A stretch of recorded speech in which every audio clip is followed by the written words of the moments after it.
Now let's turn to West Asia. You know that a ceasefire is underway in Gaza. Hamas is releasing Israeli hostages. In exchange, the Israelis are releasing Palestinian prisoners. The guns have mostly fallen silent, and the world anxiously awaits the conclusion of 15 months of war. But what happens after that? What happens to war-torn Gaza, which is mostly rubble at this point? That's wild. Gaza will have to be rebuilt. And that's hard to do when you have millions of displaced people all over.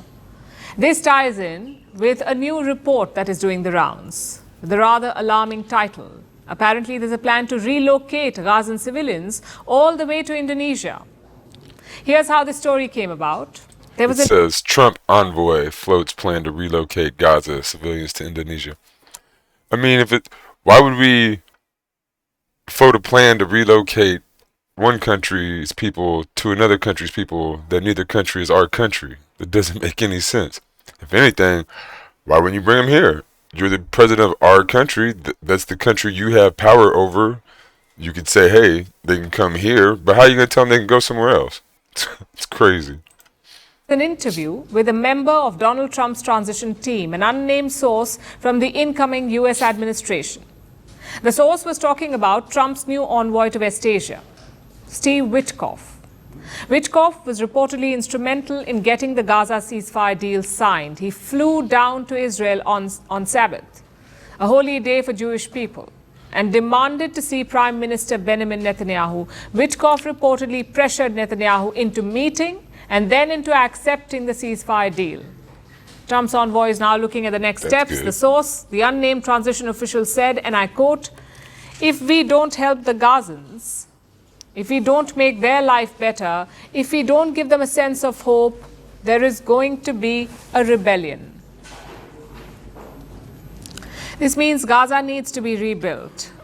That's kind of strange. Rebellion? They just had a war for, 16, 18 months? How's that, not a rebellion? Unless some normalcy returns, the Palestinians in Gaza will eventually revolt. That is the fear. Taking us right back to where we started. How does one clean up all the debris? How does one clear the rubble that is Gaza today? Especially when millions of Palestinians are out and about rummaging through Everything their is former just homes. destroyed. It will be difficult, to say the least.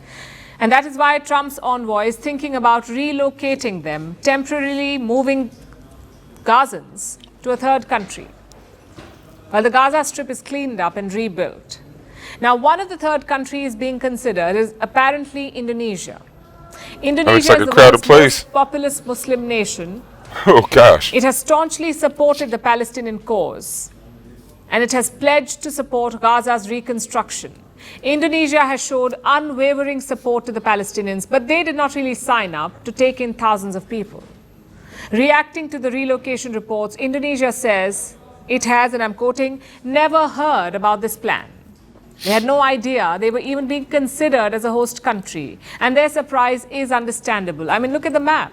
How could we say that we're going to take 1 million, or was it 1.5 million people from Gaza and put them somewhere not in America? We can't just tell other countries, here's 1 million people, take them.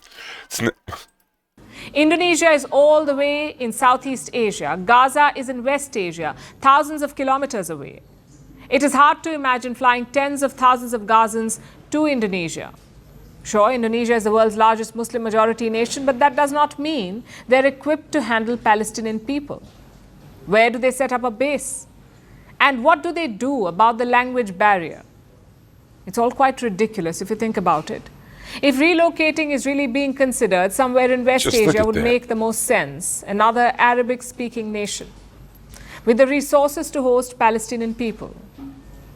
But that is a potential minefield, because West Asia has seen this play out time and again. The Arab countries surrounding Israel host millions of Palestinians already, people who were displaced during the Nakba in the late 1940s.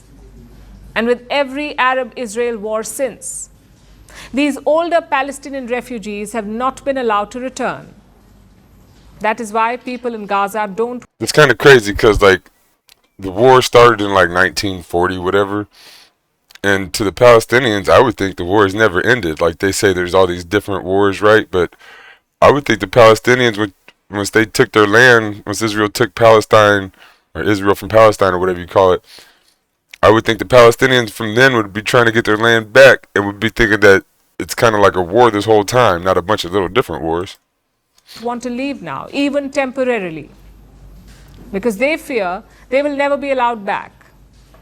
Relocation will be a hard sell, whether to a neighboring Arab nation or all the way to Indonesia. So Trump's envoy might have to reconsider his plan and find a different way to help rebuild Gaza. But how are you going to tell some other country, here's 1 million people? We got a lot of space. If you want to give them a little bit of New Mexico or something to hang out in for a while or whatever, or spread them out, let them become part of the melting pot, whatever. But you can't just be telling other countries, here you go, have these people. It's not that. I mean, that's not the business. I don't think that. That's just crazy.